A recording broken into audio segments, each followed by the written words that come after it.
She thought she had her whole life ahead of her, that she could just hit pause, fly off to Europe, post a couple of wine glasses on Instagram, hide behind words like, "I need to find myself," and return to the way things were, as if nothing had changed. What she didn't know was that while she was out searching, someone else had made a choice too. Not loud, not dramatic, but irreversible. He didn't shatter plates or beg her to stay. He simply changed everything. Quietly, deliberately, permanently. While she posed in front of sunsets and embraced new friends, he was erasing traces of her from the home they once shared. He didn't yell, he observed. And when she came back, she didn't find a wounded husband. She found someone who no longer waited, someone who had learned to let go, because sometimes the strongest thing you can do isn't to hold on. It's to stop trying to save someone who never asked to be saved. Hello, my friend. I'm so glad you stopped by my channel. If you're here for the first time, don't forget to subscribe and share this video with your friends or family. It really helps my channel a lot. Please tell me in which city or country you watched this video. I value every one of your comments. So, let's get started. They say there's a point in life when everything shifts, a single instant that cleaves your timeline into before and after. Mine arrived on an otherwise unremarkable Thursday evening, right after we cleared the dinner plates. Ophelia stood at the sink, rinsing dishes like it was any other weeknight. "I'm thinking about taking a trip," she said, casually, like she was telling me we were out of milk. "Just a few weeks. Europe." I paused mid-sip. "By yourself?" "Well, not exactly. Marissa and Lena are coming along, but it's something I need to do for me." She wouldn't look at me, just scrubbed at a pan like the words she was saying wouldn't echo for the rest of our lives. Marissa and Lena, both newly single, both navigating the ruins of messy breakups, both riding whatever wave of independence was currently in fashion. I didn't need to ask. I knew what kind of trip this was morphing into. "What is it you're hoping to discover there that you haven't found here?" I asked. She toweled her hands and met my gaze at last. "Ryan, I've never done anything that wasn't for someone else. I went straight from living at home into building a life with you. I need to figure out who I am again." We'd been married 4 years, just bought our first house a few months back. Sure, we'd had our struggles, but I thought we were steady, solid. Turns out, I'd been wrong. "It's not about partying," she added quickly, likely reading my face. "It's not that kind of thing. I just need some space to think." I nodded, slowly. "Space, so you can work out what you want. Before what? Before we start a family? Before things get too anchored to take off on a European soul-searching trip with Marissa and her Pilates guru? That's not fair." "Which part? The trip, or the fact you've made this decision without involving me?" She let out a sharp breath. "I knew you'd react like this. That's why I nearly waited until everything was booked before I told you. And that's when it hit me. This wasn't a negotiation. It was a declaration. She wasn't seeking permission. She was informing me. She left the following weekend. I didn't put up a fight. But that same night, I made a quiet decision of my own, one she'd never see coming. I drove her to the airport that morning, not out of love, but to deny her the satisfaction of painting me as difficult. She looked like she was off to brunch rather than about to cross an ocean. Linen blazer, massive sunglasses, a designer suitcase that cost more than my first car. "You all right?" she asked as we pulled up to the drop-off. "I'm fine," I replied, cutting the engine. "Got your passport?" She nodded, then paused. "You're being really quiet." I turned to her. "You're flying across the world with 2 women who treat relationships like hobbies, and you're surprised I'm not chatty?" She shook her head. "This is exactly why I needed space. You always twist everything." "It's not about cheating," she added. "No," I said. "But trips like this tend to nudge doors open that shouldn't even be cracked." She rolled her eyes and stepped out. I followed, grabbed her suitcase from the trunk. She kissed my cheek. like I was an old co-worker, not her husband. "I'll text when I land." "You don't need to," I said. Her expression tightened. "What's that supposed to mean?" "It means go chase whatever it is you think you're missing. Just don't act like this is about us." She didn't answer, just took the handle of her suitcase and walked away. I stood there for a beat, then got back in the car and drove off, never once looking back. That afternoon, I started going through our finances. I wasn't aiming to blow anything up. I'm not the vengeful type.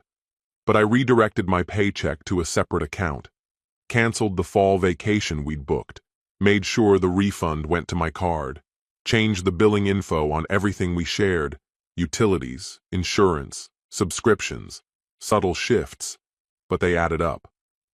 We weren't officially splitting. Not yet. But I wasn't about to keep living like I had a partner who still honored her vows. Let her go find herself. I'd stay right here, paying attention. By day 4, the first photo hit my feed. A wine glass on a patio table, cobblestone street behind it. Caption: "Lost in Lisbon, finding clarity." Lisbon wasn't even on the original itinerary. Then came Seville, Milan. Nice. Clearly, the plan had gone out the window. Now they were city-hopping like college kids with Eurail passes, untethered and floating. Each post carefully curated, hand-painted tapas plates, shimmering coastal sunsets, sandy feet on foreign beaches. Ophelia laughing with Marissa. Ophelia posing with abstract art. Ophelia twirling in maxi dresses and hiding behind massive sunglasses. But one photo stopped me cold. A group shot. Her, Marissa, Lena, and 3 guys I'd never seen before. One had his arm wrapped around Ophelia's waist. No tags, no explanation. Just the caption: "New friends, old souls." I stared at it for a long time, then opened a folder on my desktop and started saving screenshots. Call it paranoia, call it preparation. Either way, I was finished giving her the benefit of the doubt. No comments, no messages, no reaction. She sent one text that week. "Hey, hope things are good back home. We just got to Barcelona." The view was breathtaking. I didn't reply to her message. The next day, Marissa posted a clip from a beachfront lounge. Ophelia was in the frame, barefoot with a cocktail in hand, moving gently to the rhythm of the music. That same guy from the earlier picture was right beside her, no shirt, leaning in close, whispering something just out of earshot. She didn't flinch or pull away. I watched the video more than once before saving it alongside the others. I didn't reach out, didn't ask questions. I simply waited.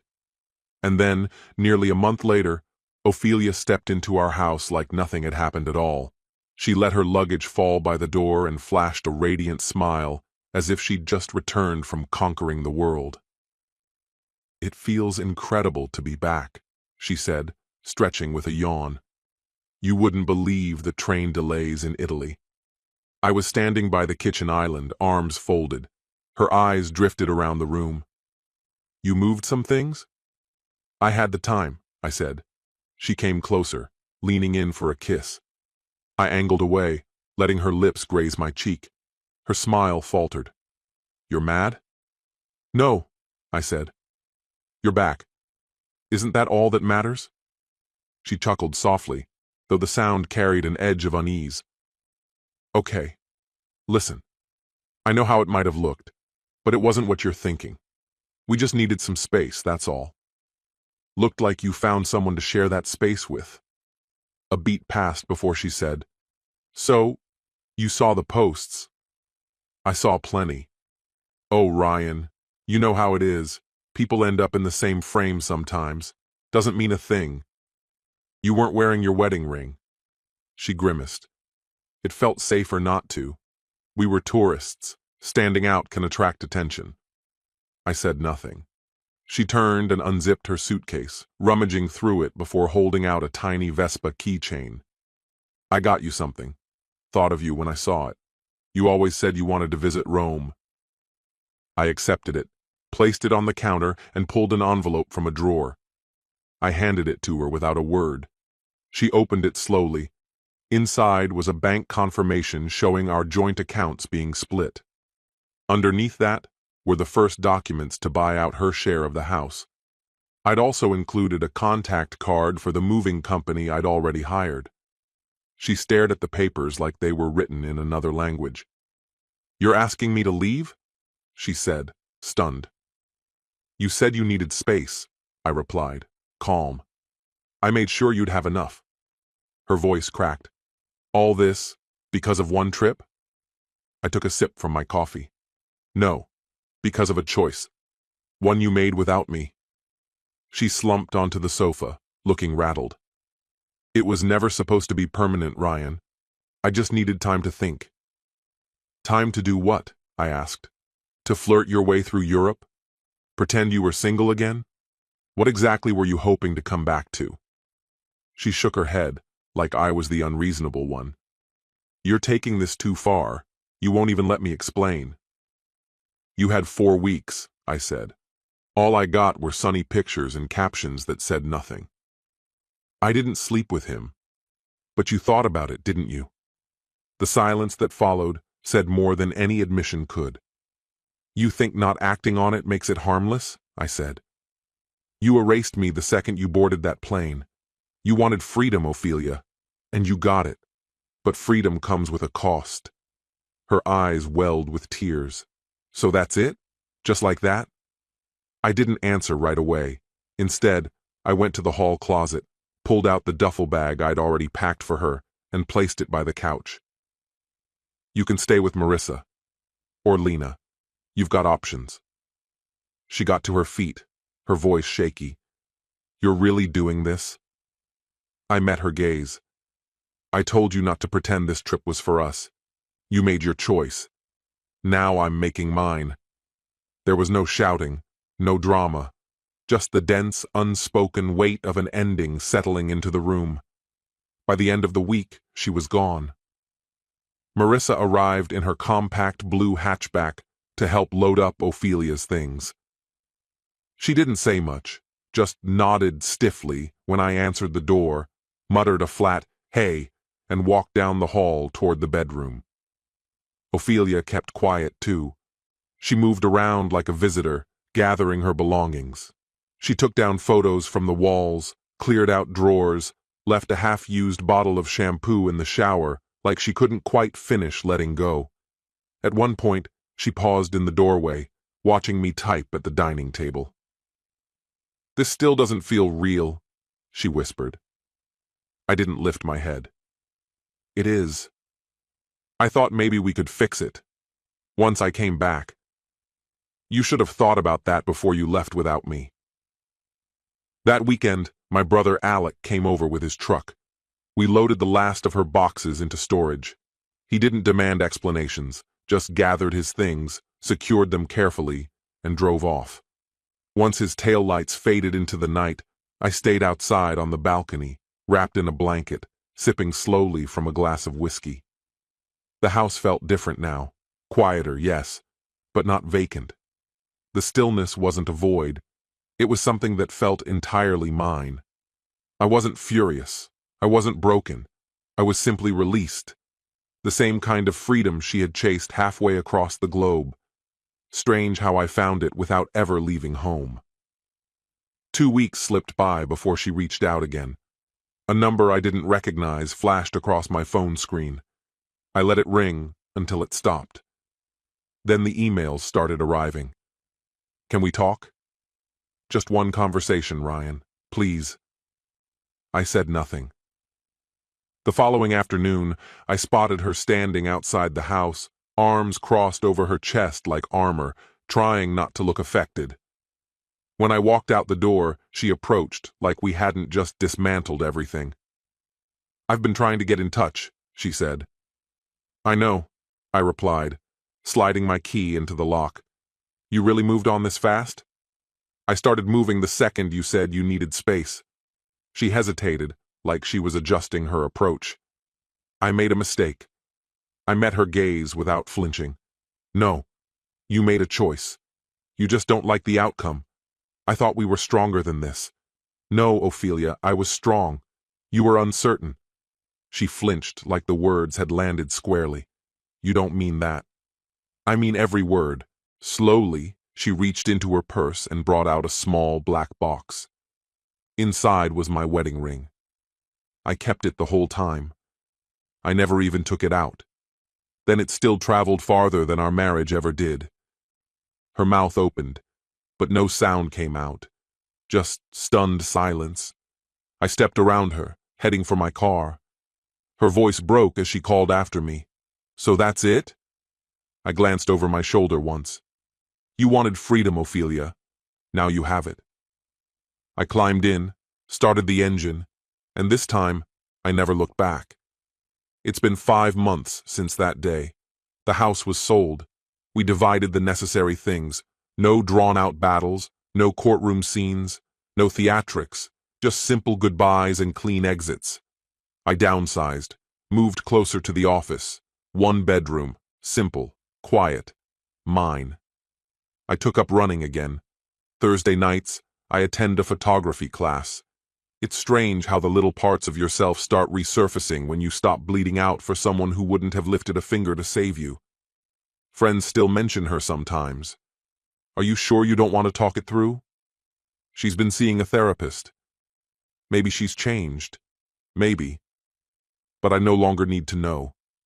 That's what real peace offers you, the freedom to stop wondering. Word is she's been dating here and there, nothing serious, nothing lasting. Then, one day, she sent a final message. A photo.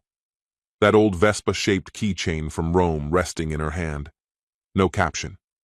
I deleted it without responding. What she doesn't realize is that I still have mine, not as a keepsake of her, but as a marker. A reminder that love, the real kind, isn't about grand reunions or tearful makeups. It's about staying. Staying when it's uncomfortable. Staying when escape masquerades as freedom. Staying when the world whispers that something brighter might be just around the corner. She left in search of herself. I stayed and found who I was. I've started seeing someone new, no rush, no fireworks, just something steady. The kind of warmth that doesn't demand attention but fills the room regardless. This story has come to an end. What's your opinion? Share it in the comments, my friend. And if you liked this story, check out other exciting videos on my channel. I'll say goodbye until the next video. See you.